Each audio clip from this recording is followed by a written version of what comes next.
Welcome to Crisis in Perception, where we examine the systems shaping our world one book at a time. Now, leaving a deeply held belief is often misunderstood, right?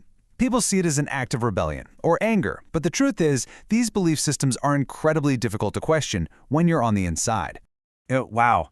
Author Seth Andrews puts it so powerfully in his book, Deconverted.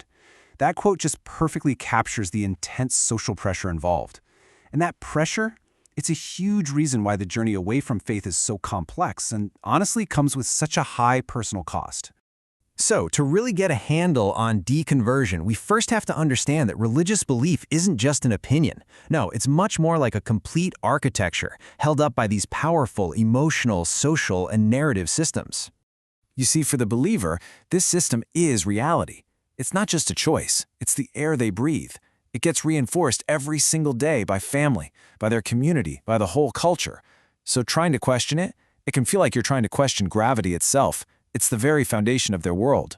And just like any well-built structure, this architecture has some really powerful defenses, and they're often put in place from a very, very young age, starting with what we call indoctrination.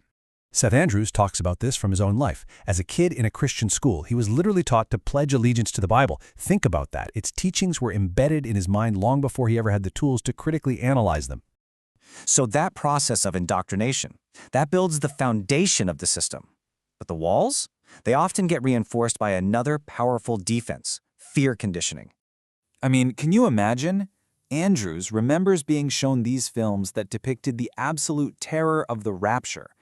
They were basically used to scare children into salvation, stamping this permanent imprint of fear right onto their hearts.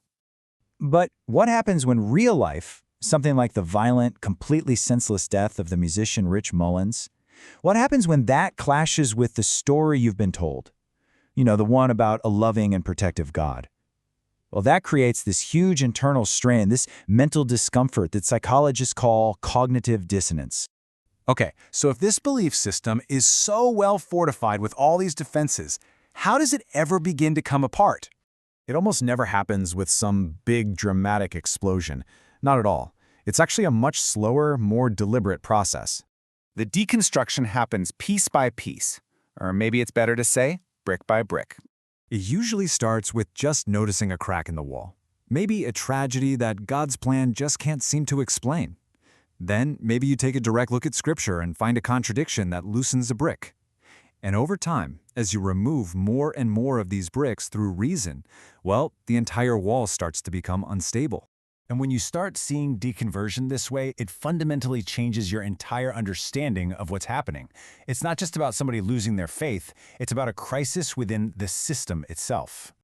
It's not an act of anger. It's not a search for some rebellious identity. It's actually the logical outcome of a system that's losing its structural integrity because it's finally being examined up close. So this reframing, it allows us to see the journey not as some kind of personal failure, but as a critical examination of the architecture of belief itself. It pushes us to look beyond the person and look at the system they came from. For the full, long-form deep dive into this book and its ideas, follow the link in the description. If you enjoy systems-level analysis like this, please subscribe and comment with books or topics you'd like us to explore next.